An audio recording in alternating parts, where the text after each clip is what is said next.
Hey everybody, Scout Crafty here again, midweek Wednesday. Hope you're doing well. It's going to be kind of a short episode again today, but action-packed. We got a nice project to tackle.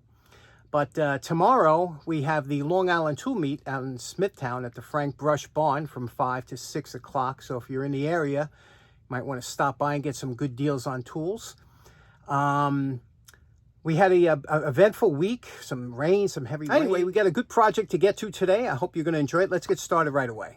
First up, on my poor man's flea market, I was walking by tonight and I saw flashing coming from in the recycle bin of one of these garbage. And look at, lo and behold, it was these lights and they were flashing, they were on.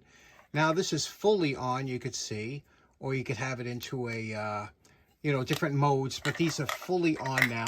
It runs off 3 LR44 batteries that are in here, and I guess when they threw them away, it jogged the batteries, and these work.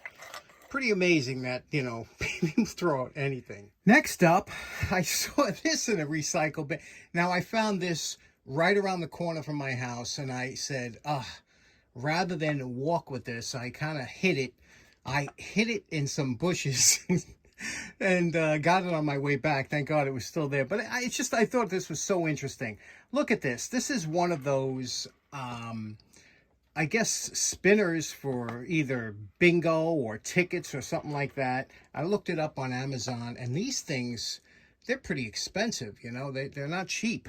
But I was saying, look how well made this is. First of all, it was raining and there was a lot of water in it, but I mean, what can really happen? It's got almost bearings on the side that spin nice, right? It's got a little doorway here that you open up, and I guess you could put the tickets in here and then close it so they don't come out when you spin it. I think there was a little handle that spun it on the side that might be missing. But look at this. It even had the 2 keys, right? The 2 keys, it opens up, nice hinge on here, right? Opens up to release the tickets or whatnot, and just a nice unit, huh? Isn't that something? Now, like I said, I don't have a use for this, but I just thought it was so nice and again, so well made. I just hate to see something like this thrown out, especially when it came with the keys, right?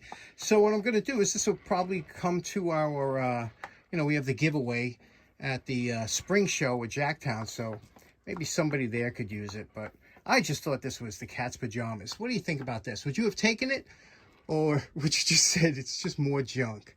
I just think it's so well made.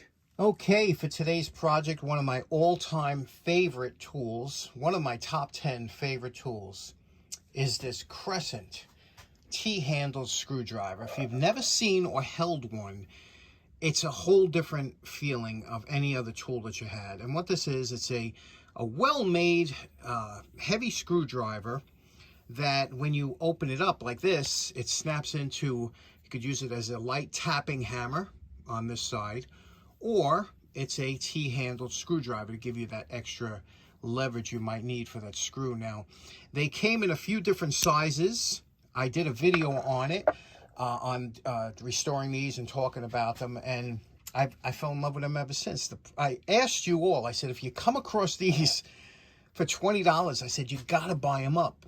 And now the prices on these, you can't touch these things for under $40, But I have to tell you, it's still worth having it. Even if you got to pay $40, it's worth having one. They're just fantastic screwdrivers. Really well made, and it's such a great addition to your collection. A few of you guys bought them and love them, but you can see this one here is in rough shape, okay?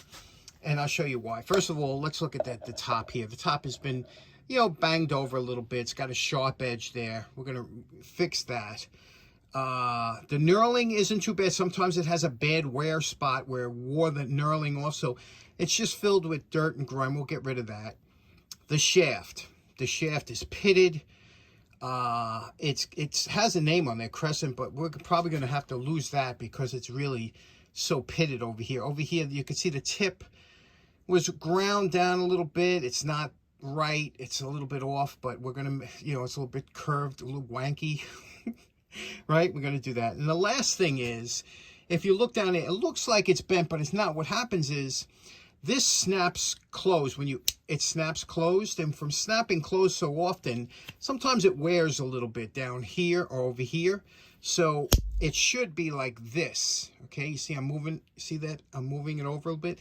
It should be like that to make it look straight, but because it's worn, the perfect fix for this would be just a spot of weld here.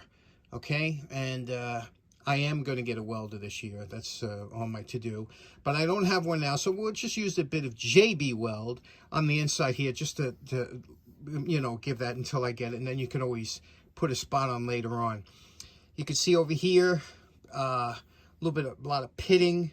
We're going to try and keep as much of the lettering as we can. I do have a couple real nice examples, but I want to get this one where it's a good user, a nice example of it. So let's get started with this right away. First thing, I have a softer wire brush on this on the lathe here that we're going to use, and we're going to use that to get all the dirt out of the little spaces in between the knurling.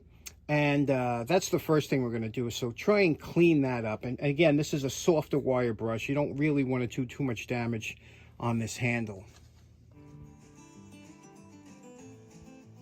Okay, that was just meant to get some of the rough dirt out of there. We'll clean it up. You know, the polishing will bring that out more.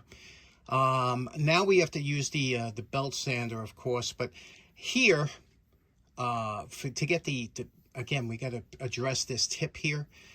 I find sometimes you just hit it real quick, the flap sander. It's easy to get that down. You see the pits in there? There's some deep pits in there. We got to get rid of all those pits. So let's do that with the flap sander. Okay, now we have a clamp to the bench here. I'm using a fine worn disc, okay, because we don't want to go nuts. What we're going to do is the drag method. And when I say drag method, that's where you're going to touch it like here, and you're going to drag it down, okay? You're going to drag it towards the tip like this.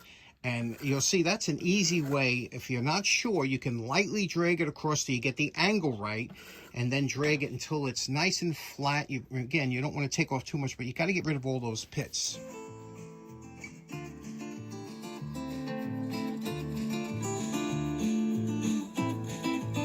Now you can see the flap sander does quick work of getting rid of those pits and also keeping the area pretty flat on there. We're going to do some more work on there. But now we're going to go to the belt sander with a coarse belt, but a worn coarse belt, and address some of the other areas.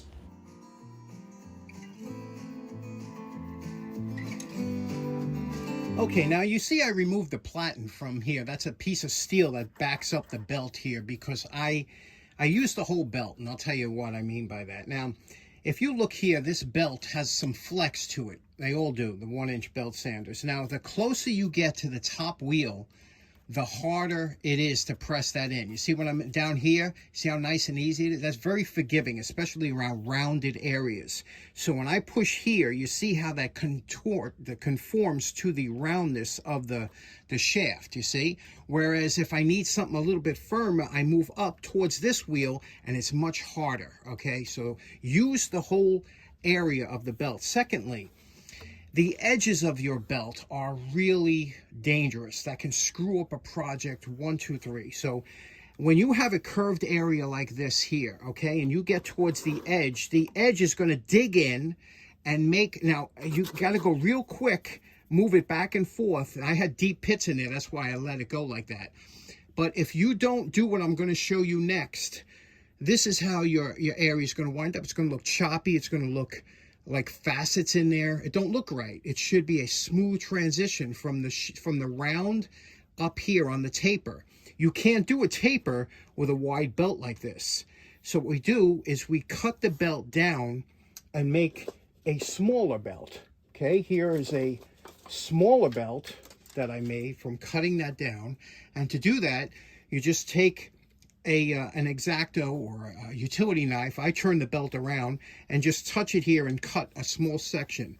And now you have, instead of a 1x30, you have a 1/4 inch by 30. This will help you get into all those areas like here, like that contour, and straighten that out, you see?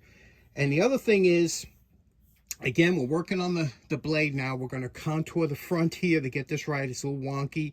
And also here, we don't want the blade so thin. You see how thin it is on the tip there? That's no good. It's not strong enough. And so it's coming good, and then we'll do the inside. But you see how each little area, sometimes you could use the edge of a belt just to get in, like, see that round curve in there? You can very lightly go in there and use the edge of the belt to get that curve, you know, where you have a lot of pits that gather. So use the whole belt. Don't be afraid of it. And then don't be afraid also to start with a coarse and go to a fine, because the coarse gets off material without heating it up or anything, and it removes a lot of material quick.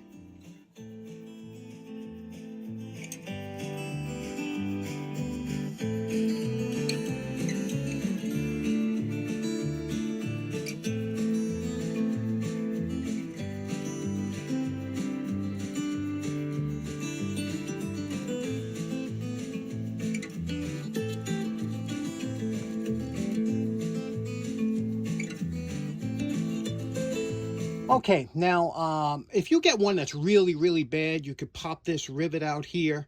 But I did it once before. It's a real pain in the neck. There's a spring in there that, you know, and this one works fine.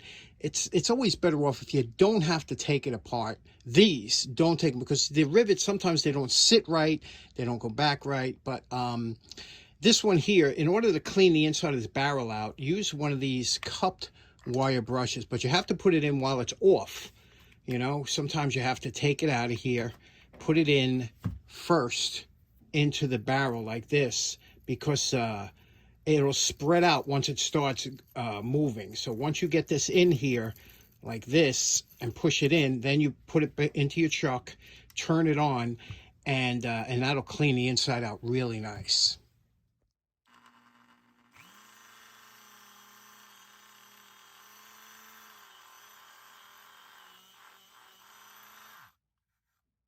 Now you saw with that thin belt did a nice job in that transition, but still there's just a little bit of waves there, and that's where the fiber wheel comes in. You put on the edge of the fiber wheel, we'll straighten all this out, any imperfection, any scratches, and we'll blend it all in using the fiber wheel.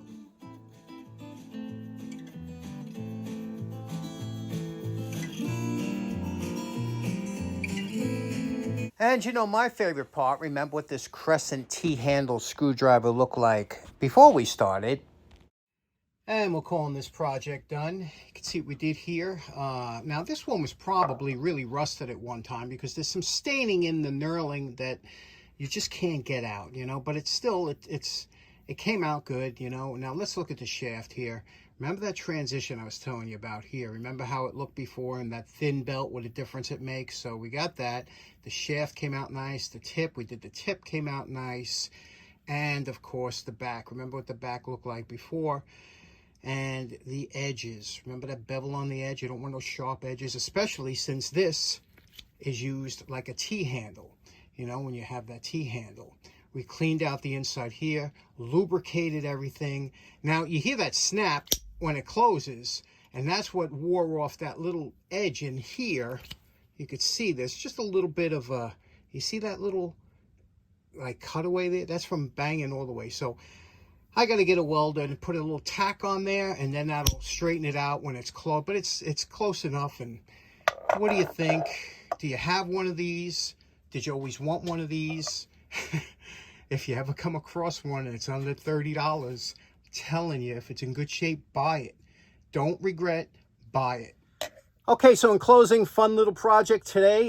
Those screwdrivers, if you ever come across one and they're cheap, pick it up. I'm telling you, it's a good investment. Hope you have a great day. We'll see you again on Friday. Take care now. Bye-bye.